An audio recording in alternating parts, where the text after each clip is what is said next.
Fight! This is Fighting with Numbers, episode 30, UFC Houston preview. What's going on, everybody? I am Rob Moreno, a.k.a. Bobby Knuckles, as some of you know me, and a.k.a. The Robbio, as some of you also know me. We're coming off another strong week from the model, by the way. 5-1 last time out. Brings us to 15-4 overall for the year. That's not something I'm going to pound my chest over, but you know, we're in a good rhythm, and I'm happy to see that entering February. Now, this week's a little different for a couple of reasons. We're headed to UFC Houston, as I mentioned, headlined by Sean Strickland versus Anthony Hernandez. And this is one of those cards where the data doesn't really scream out, right? It's a lighter slate, some thinner resumes, and a lot of fights where you really have to be selective, if I'm being honest. And on top of that, a major caveat to what you're about to listen to, especially when it comes to the odds. When you are listening to this, I will be out of the country and traveling. So this episode of Fighting with Numbers is being recorded days ahead than I normally would. So the odds I'm looking at will most likely change by the time this episode goes live for UFC Houston. Because of that, I'm only breaking down a couple fights. I will take my time with them, really dig into them, but I'm going to get some good looks. We'll try to make some plays out of what we have so far, but the data is limited for me right now. So I'm not going to bet more or less. Really, it's just betting smarter at the moment. But just remember, as you're listening to this, the odds, they'll probably be very different from where I'm at right now because I'm recording this ahead of time. I just didn't want to miss an episode for the people. But as always, we'll walk through these numbers. We'll talk about what the model sees, where the odds line up and where they don't, and decide what's actually worth our attention for this week for UFC Houston. Now, if you're listening and have not yet subscribed to the podcast, please do help me out tremendously. Whether you subscribe, whether you listen or watch on YouTube, maybe both, I'll appreciate hitting that subscribe button. You can also subscribe to my Substack as well, fightnumbers.substack.com. That is completely free as well. Everything I do is free. If you want to hook me up with a couple bucks, hey, let me know. I'll let you know how to get that to me. But final reminder, follow me on social media as well, at The Robbio everywhere. Come say hello, ask me some questions. Someone sent me a question this week. I'll answer it in a little bit. And, you know, feel free to comment on bad picks, whatever. But let's get it going. All right, before anyone jumps on me for starting here, yes, I'm starting at the bottom of the prelim card, and this fight is not pretty. There's a quick caveat, though, also. This fight is not officially entering the model. Juliana Miller, Carly Giudice, not official data. Carly Giudice technically has 3 UFC fights, but 2 of them ended so quickly that we don't really have 3 fights worth of usable data. That said, this is an early episode again in the week, and I still want to show you what the numbers are saying, even if it's more informational than actionable. That sounds about right. You don't have to bet it. I'm just reading some data. Go with me. Come on. So let's dive into the model. Juliana Miller is 29 years old, a former Ultimate Fighter winner back in 2022, and since then, she's only gone 1-2. Her pro record sits at 4-3, and I believe 2-2 in the UFC officially. And she's coming off a decision win in May after taking all of 2024 off. Now, across from her is Carly Crispy Giudice. Interesting nickname, but I appreciate it. I like it. She's only 26 years old. She's a young pup, very early in her UFC run, but currently 2-1 in the promotion and riding a 2-fight knockout streak, which is very rare for a women's division. Now, she last fought in July, and she's also one of the rare fighters who earned a Contender Series contract despite losing her fight, which tells you the UFC saw something there in her, or Dana White did, or I guess not. He's not involved in contracts. I apologize. Now, as I mentioned, these aren't pretty records. 2 young fighters, they're still figuring things out, as you can tell. So the question is, where does the data actually point us? Crispy will have a 2-inch reach advantage, but the number that jumps off the page immediately is the XR percentage. Carly is sitting at an eye-popping 85% XR percentage, while Juliana Miller is hovering around 55%. That's a massive gap, even accounting for limited data, by the way. Stylistically, this also just makes sense. Giudice wants this fight standing. She spends nearly 80% of her time at distance, and even with the small sample size, The output is wild. Over 10 significant strikes landed per minute with a huge positive differential. She's willing to eat a few shots if it means overwhelming opponents with volume. And she's already scored 2 knockdowns in her UFC career. Miller, on the other hand, struggles badly on the feet. She's landing under 3 significant strikes per minute with a negative differential. And her head strike defense, it also sits below 50%. Those are rough numbers. They are no bueno, as I like to say. Miller does have some grappling upside, a decent control rate, and 7 takedowns. But the problem is Giudice's defense. Carly has already defended 16 takedown attempts at an 81% clip, and I don't see Miller consistently forcing this fight into her own world. So the odds reflect what the model sees. Giudice is sitting at around -500, -535, I think I've seen this morning, and the model absolutely agrees with it, spitting out an 89% win probability rate. This won't be an official model play, but once props are available, Giudice by knockout is something I'll be stretching for. As I mentioned, I don't try to heavy load bets that aren't model adjacent, but this is one of those opportunities. If the prop looks right, if the price is right, might be worth a shot is all I'm saying. I know I didn't get the Kong Wang prop right last week. I actually didn't end up betting that one, but I did end up having her in a parlay. But that Wang knockout was live in that first round, I will say. But we move on to the next fight. Okay, this one's quick and intentionally so. Chidi and Njokuani versus Carlos Leal. You know, Carlos Leal technically qualifies for the model with 3 UFC fights, but 2 ended in the first round, so we just don't have enough real cage time to trust anything here. If you forced me to lean one way on limited data alone, Chidi would actually be live here, even at +160, +150, I think he is now. But there's, as I mentioned, nothing actually actionable here. Sometimes the smartest bet is just not betting, even when an underdog price pops out. You're like, ooh, I can bet that, but we don't actually have enough data to support it. But there are things that go in Chidi's way that, you know, they're just clear, right? There's his XR percentage is fantastic, 62%. Carlos's is 42%. He has a 6-inch reach advantage, so there's that as well for Chidi. But as I mentioned, I'm not going to dive into this one. It's not a actionable play for us. Carlos just doesn't have enough data. The real thing I wanted to bring up was Chidi has amazing nickname, Bang Bang Chidi Bang Bang, but along with that, his given middle name is Godson. So like he didn't even need a nickname and still found a great nickname. So props to him. But more importantly, Carlos Leal, I gotta say, if you're watching this on YouTube, he must have one of the most unflattering pictures on Tapology like of all time. But let's move on. Now, this one we can actually work with. All right. Nora Cornell versus Jocelyn Edwards. Nora's coming off a decision loss to Carol Rosa and sits at 3-2 in the UFC. She's tough, but her style is very specific, we shall say. Jocelyn Edwards enters 6 years younger, riding a 3-fight win streak, all by finish, by the way. Kudos to you. She's also hopefully cleaned up this weight cut issue recently. It looks like she's made weight 2 in a row, so that's pretty good. It's important. It's more important than sometimes we want to admit. So let's look at the model. Edwards will have a 3-inch reach advantage to start, and while neither XR percentage is pretty, Cornell at 50%, Edwards at 55%, Jocelyn clearly has more paths to victory the deeper you dive into the numbers. On the feet, Edwards uses her length well, landing nearly 5 significant strikes per minute with a strong positive differential.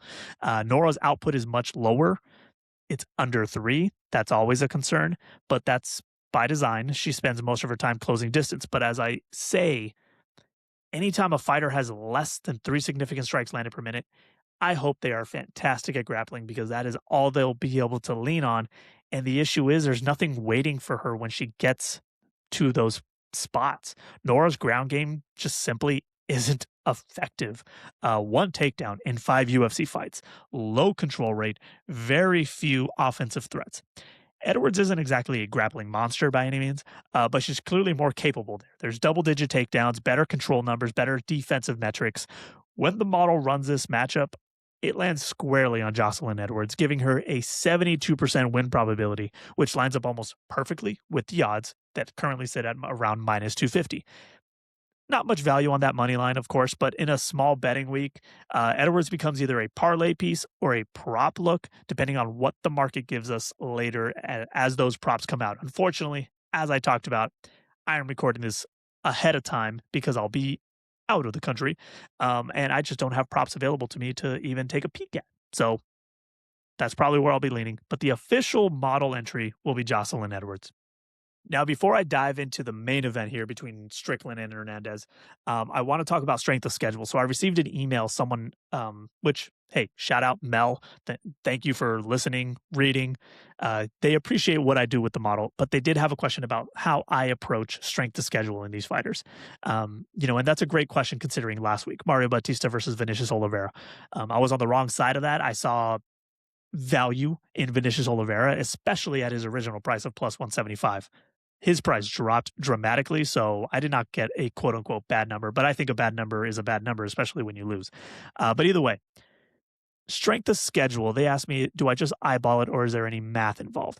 So strength of schedule is a tricky thing. And, Strickland and Hernandez is a good example, but data wise, all I can really look at, I get the opponent's UFC record. So their opponents' combined UFC record and their win percentage in the UFC. Now, there's kind of an automatic strength of schedule advantage for champions if you want to give them that. They've just been involved in bigger fights, tougher fights, so to speak. But it's not very straightforward either. Sure, has Anthony Hernandez faced lesser opponents? I guess so. But it's also just the opportunity, right? Because Sean Strickland, he's had 3 title fights in his career, but he's 1-2 in those title fights, right? He beat Israel Adesanya, but then he lost twice to Dricus du Plessis. So what has he done with that strength of schedule? Some of those are losses, right? By the way, he's also faced former champion Alex Pereira. That didn't go well either. So but he does have that advantage because he has that experience, that championship experience. So he will have a strength of schedule advantage, but it's not always that straightforward, right? There's rabbit holes you can go down because there's something I like to say in the sense that not every fighter's record, let's say a 10-0 fighter debuts in the UFC, his 10-0 isn't the same as another guy's 10-0 because those 10 fighters could have been a bunch of cans. They could have been a bunch of scrubs. I mean, we can go through Sean Strickland's early days, right? Because what ends up happening with the strength of schedule is you got to account a little bit into their prior UFC career. And sometimes that's kind of tricky to know who these guys are. I mean, diving through Sean Strickland's pre-UFC days, when he was 10-0, he fought a guy that was 22-14.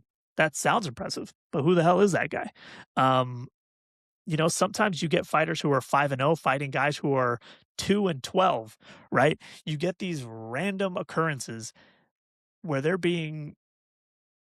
I'm not saying these fights are setups in order to boost records, but I think sometimes they're confidence boosts, and sometimes it's just these lower ranked MMA promotions, and not all of them are lower ranked. Some of them are legit, but sometimes there's professional MMA bouts from places we're totally unsure about. For example, Sean Strickland once fight at Long Beach Fight Night. I don't know what that is. I don't know who Jorge Interiano is, but he beat him. Good for him. But strength of schedule, trust me, it's a crazy rabbit hole that you can go down, and I've done it before. I've gone deep dive into people's records. So partially, yes, I'm eyeballing their record. I don't want to use that term, but I'm going to use it. I'm eyeballing their record, but I'm also looking at the math of who those opponents are, how they did against them sometimes. Going back to last week, I really thought I gave Mario Bautista the strength of schedule advantage, but I thought his recent run against Jose Aldo and Patchy Mix wasn't exactly this stellar thing to jump at. So while his opponent's UFC record was huge, it stood out because he fought guys like Jose Aldo. just because he had that win, because when you break down that win, it wasn't exactly the most impressive. He kind of just pressed Jose against the cage, couldn't get him down, but he had the control and won that fight. And I had a bet on him, so I liked that bet, Bautista against Aldo, but it wasn't the most impressive decision he ever amounted. So it's hard to hold that strength of schedule number that high, especially because it's an older Jose Aldo too. But at the end of the day, Jose Aldo is on his resume, on his strength of schedule. All those numbers add up. And I have places in my model where I can put personal scores and personal weight into things, but that isn't weighed very heavily. I try to level what my personal bias goes into things. I try not to let it sway too much of the model. So, is it math based, the strength of schedule? Partially. But is it also personally driven by what I see in their record and in their past record and in their opponents' records? I've gone 4 levels deep on fighters before, figuring out who these guys were and who those guys fought and who those guys fought and how they ended up fighting so and so and how they ended up with the record they had. I've gone so crazy with strength of schedules before. All I'm saying is it is weighed into the model. It isn't the heaviest weight. It's pretty light. I try to leave it to a personal weight. I can weigh it heavier if I want to, if I see an advantage. But for example, in the main event, Sean Strickland has the advantage in the strength of schedule. But what has he done with that? I don't think he's done with it what he should have. So, with that said, let's get into this main event. But thanks, Mel, for asking that question. And trust me, the model is evolving, the model is adapting. You've actually sparked my brain and made me think about different ways I can mathematically weigh strength of schedule. I may look into that. The model isn't a fixed process. It's learning, it's growing, it's moving. So 2026, we will adapt, and I think I can find a way to further dig into strength of schedules and apply some math and numbers to it. But let's look at this one. Let's look at the main event of UFC Houston. Former champion Sean Strickland returns after nearly a year away, coming off a decision loss to Dricus du Plessis, as I mentioned. On the other side is Anthony Fluffy Hernandez, quietly riding an 8-fight win streak, most recently submitting Roman Dolidze. This fight feels like a crossroads. Strickland feels done. Sorry to say that. Hernandez feels like he's still ascending. He's still climbing up. Sean obviously has a strength of schedule advantage, as I've talked about, but that gap is shrinking. His XR percentage sits at 69%, which is solid, but Anthony Hernandez is up at 80%, consistently winning rounds, controlling fights. Strickland's reputation is built on pressure boxing, standing in front of guys, daring them to fight him. Israel Adesanya fight, great example. His Alex Pereira fight, another great example in the sense that it didn't work that time. Put your hands up, Sean. He spends nearly 90% of his time at a distance. He does land with high volume, but absorbs over 4.5 significant strikes per minute. That's questionable accuracy.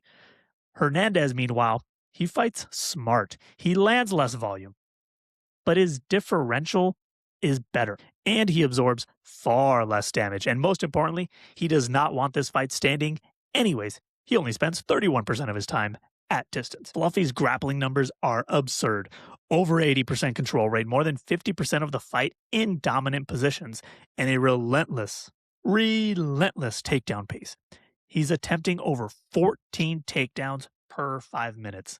That is a hungry dog. That is a dog on a bone. Strickland's ground stats are sneakily deceptive, I will say. He can get takedowns. He does have a wrestling base. But once he's there, he doesn't do anything with them. Hernandez does everything with his takedowns, right? The model doesn't even hesitate here. It gives Anthony Hernandez a 76.5 win probability. And while minus 250 isn't cheap to pay for Anthony Hernandez, it's still justified. The model justifies it. So once props hit, as I mentioned, I don't have them available at the moment. I'm actually very interested in Alex Hernandez inside the distance. I think Hernandez is hungry enough to look for a finish because he wants to be in that title shot mix. He wants his name being talked about. And yeah, I'll say it. I think we've seen the best version of Sean Strickland already. And hey, the best version of Sean Strickland became middleweight champion. There's no shame in that accomplishment. Of course, he reached the mountaintop. I'm just not sure he's climbing it anytime soon again. Anthony Hernandez, on the other hand, I think he still has more to show us, and we could see it this Saturday. Don't tell Sean Strickland, though. He's sensitive about that stuff. Don't let him know that I talked bad about him. So this isn't a big betting card. It's not meant to be, but it is a card where my discipline's going to matter, right? Passing could be considered a win. Letting the numbers guide me instead of letting all the hype around a fight protect the bankroll, right? Sometimes the sharpest play is knowing when to just pack light. And as I'm traveling, hopefully I pack light. So that's UFC Houston. Not the flashiest card on paper, not a ton of data across the board, but weeks like this are where the discipline's going to win, right? It's going to help us just stay forward. You don't need 10 plays on a betting card. You just don't. You don't need that kind of chaos on your betting slips. You just need to pick some spots, find one or two bets, make it work. Make it work. The model moved to 15-4 overall last week. It went 5-1. We only missed on the main event. So yeah, I'm sorry I didn't hit on Vinicius Oliveira plus 175, but hey, I hit everything else.